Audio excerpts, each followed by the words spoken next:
From this presentation we will start analog electronics, and in the first lecture we will complete semiconductor materials. They are the backbone of electronic devices and circuits. That's why it is very important to know what are the different semiconductor materials available to us and also their properties.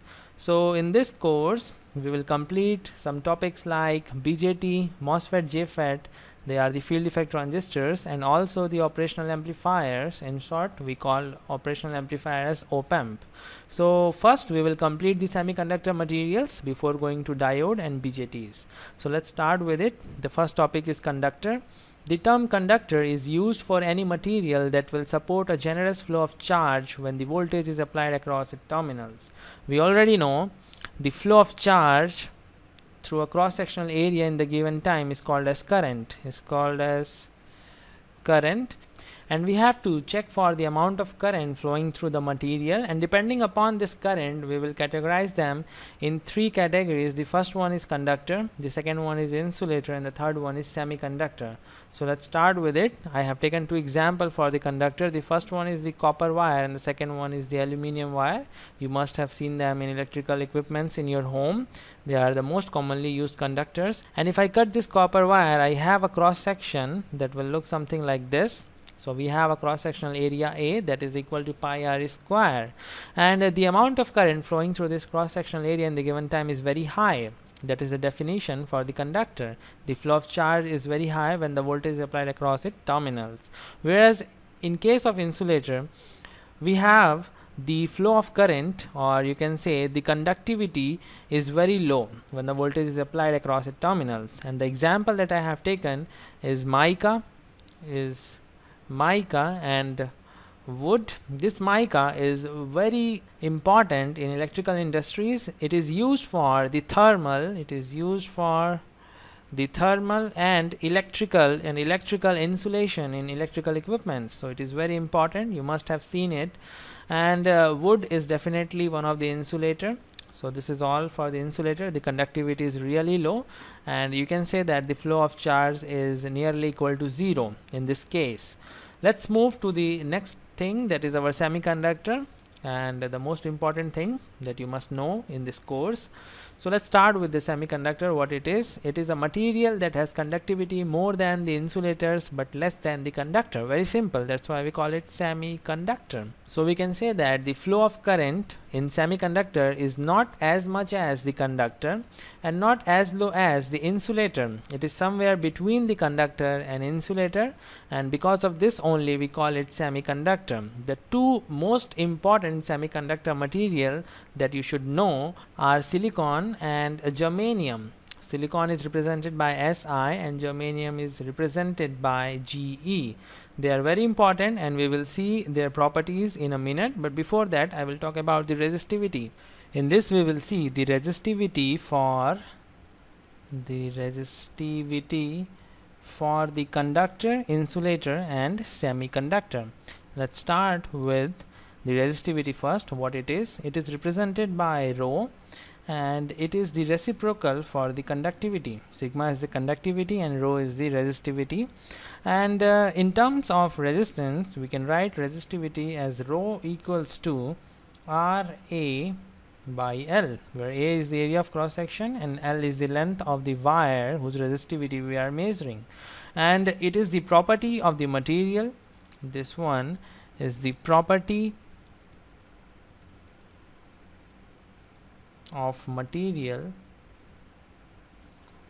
and for every material it is fixed.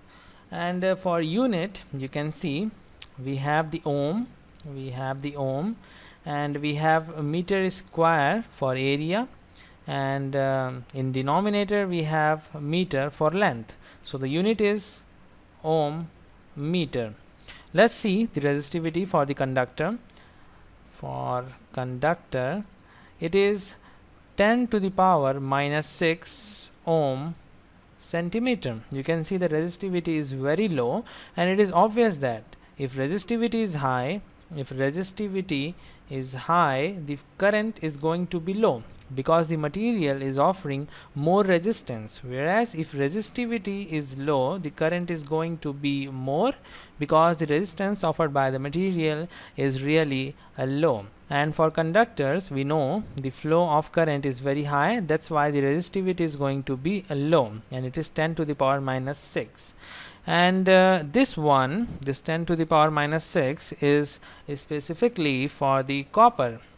This one is for the copper, and as I have told you, the resistivity is the property of the material, so it may vary material to material. For aluminium, maybe it is different, so you have to write down in bracket that it is for copper. Let's talk about the insulator. The insulator for mica, it is 10 to the power 12 ohm centimeter, and you can see this is a huge amount of resistivity, 10 to the power 12. You can guess what amount of resistance this material is going to offer to the flow of charge. That's why we can say that the flow of charge is negligible for mica. Whereas if I talk about the resistivity of the silicon, it is 50 into 10 to the power 3 ohm centimeter, and for germanium it is 50 ohm centimeter. So you can clearly see that the resistivity for the semiconductor, let's say rho s is the resistivity of the semiconductor, is less than the resistivity of the insulator.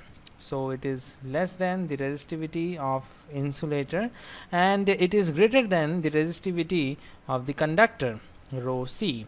So this is the relation that you must keep in your mind, and depending on this we have the flow of current through these materials. The flow of current will be reverse.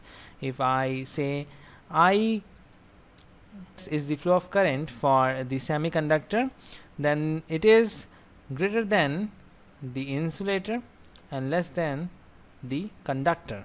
So this is all for the resistivity. Now we will move to the next topic, that is the energy band diagram. I'm not going in much depth, I will just touch the surface of this energy band diagram. So let's see what is this energy band diagram. When the atom is isolated, let me draw the atom first. This is the nucleus having the neutrons and protons, and we have the orbits in which electrons are present, and we call these orbits as L, M, N, and so on. And this outermost orbit will have the valence electron because they will participate in the chemical reactions. This is a simple model for an isolated atom. Remember, this one is the isolated atom, but in general the atom is not isolated, it is present in the lattice. In case of silicon, you can see we have the lattice in which the atom is present, and it will form a particular structure that we will see in a minute, and thus the neighboring atom will have the influence on this atom, as well this atom will have some influence on the neighboring atoms. So what will be the change because of the neighboring atoms that we have to see? This outermost orbit will now split into the valence band and the conduction band. This one is the valence band and this one is the conduction band. So we have a splitted outermost orbit, and the electron present in the conduction band will participate in the conduction. So if an electron is present in the valence band, we have to move this electron to the conduction band. And how we are going to do that? The only way to do that is to give this electron some energy, and the amount of energy that we have to give this electron must be equal to this gap. We call this energy band gap, or we call it as the forbidden band gap. We call this forbidden band gap because no electron is allowed to stay in this region. That's why it is forbidden. I will represent this gap by E naught, and in some books they will represent this gap by EG. So it doesn't matter, whatever representation you want to use you can. And in case of insulators, this is the energy band diagram for insulators, you can see it is very large, and hence the electron from the valence band will require more energy to go to the conduction band and participate in the conduction. That's why they are not good conductors, and they will not allow the flow of charge. And more precisely, E naught is nearly equal to 6 electron volt for the insulators, and you already know 1 electron volt is equal to 1.6 into 10 to the power minus 19 joules. So you have to give 6 times of this energy to make this electron appear in the conduction band. This is for the insulators. And if I talk about the semiconductors, definitely this band is going to be much narrower, and you can see here we have reduced forbidden band gap, and it is nearly equal to 1 electron volt in case of semiconductors.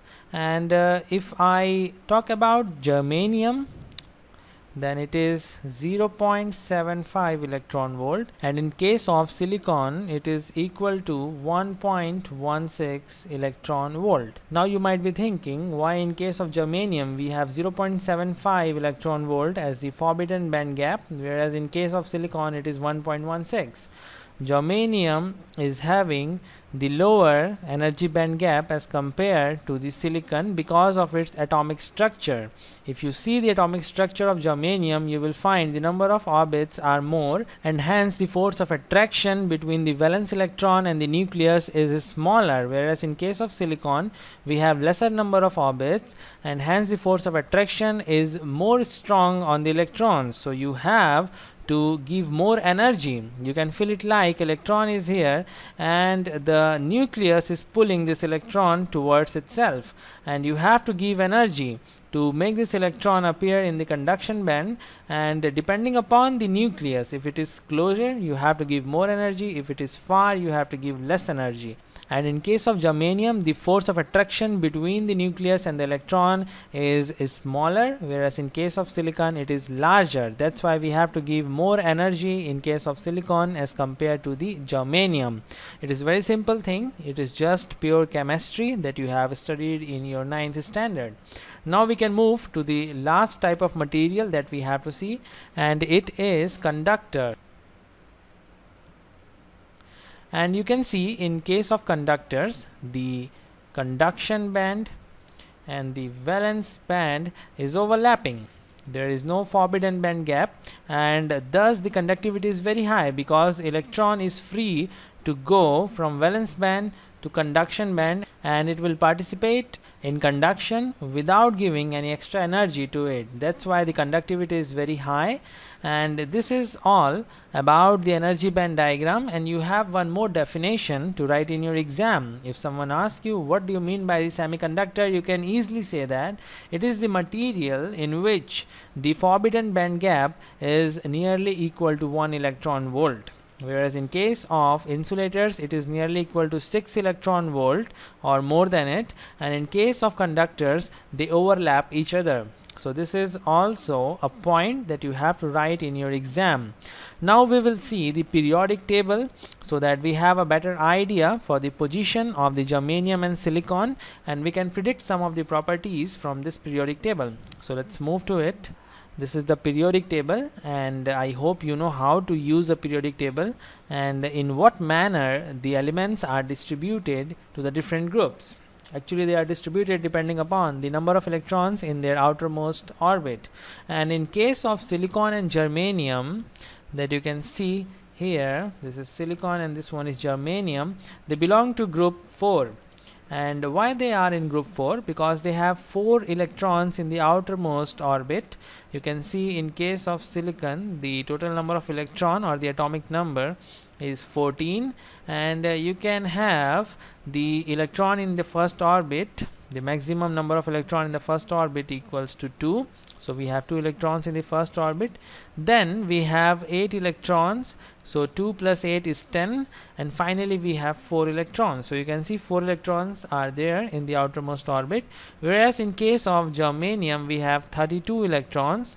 Let's have 2 electrons in the first orbit, then 8, then 18, and then 4. So germanium is also having 4 electrons in its outermost orbit. Now there is one very important thing that you should keep in your mind, that every element will want to have a stable state, and for that they must have the noble gas configuration. This is the group for the noble gas. We have helium, neon, argon, krypton, xenon, radon, and the silicon will try to have the configuration for argon, that is the 18 electrons, and germanium will also try to have the configuration for the krypton, that is 36 electron. So they need 4 more electrons to have the noble gas configuration, and we will find a way so that they will have 4 more electrons. The unique qualities of germanium and silicon are due to their atomic structure. The atoms of germanium and silicon forms a definite pattern that continuously repeats itself. One complete pattern is called crystal, and the periodic arrangement is called the lattice. In this presentation, when I make the atomic structure for silicon, I will explain you what is this pattern and how we can have this pattern by the covalent bond. Okay, I will make the atomic structure for silicon quickly. This one is the nucleus. Then we have our first orbit, and in this first orbit we have 2 electrons, as I have already told you. Then we will have our second orbit, and this second orbit will have 8 electrons. Let's make this 8 electrons quickly. It's like we are doing the problem of 9th standard, but these things are really important in analog electronics. So we have 2 electrons and then 8 electrons. In total we have 10. We need 4 more electrons to make 14 electrons. This is circular. I'm not making it circular. So let's add 4 more electrons. Okay. So this is the atomic structure for silicon, and we want to have 4 more electrons in this silicon so that it attains the noble gas configuration. To do that, we will make a covalent bond. We have 3 types of bonds. The first one is the ionic bond or electrovalent bond, in which the donation of the electron is done. You will donate the electron to some other entity completely, whereas in case of covalent bond we just share the electron. So we are going to see how by the covalent bond we can have the 8 electrons in the outermost orbit. I will copy it down and then I will paste it. Okay, I will copy and paste again. Now you can see we can have the covalent bond between these 2 electrons and these 2 electrons, and we have to focus to this particular atom. We don't have to see for these 2 atoms. We will see for this atom. We will try to have 8 electrons in the outermost orbit of this atom only for now. And you can see we have 1, 2, 3. This electron is shared.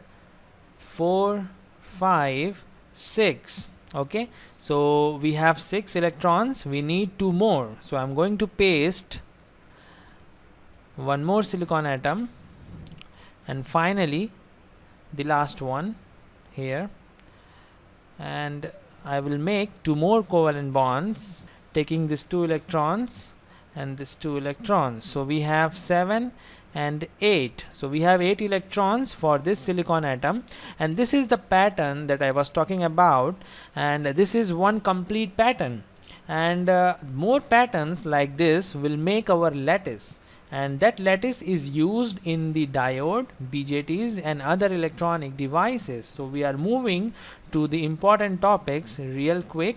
You have to keep this configuration in your mind. It will help you to understand intrinsic and extrinsic semiconductors. So this is all. We are already pushing our time. In the next presentation we will study about the intrinsic and extrinsic semiconductor as well as the electron and hole concept.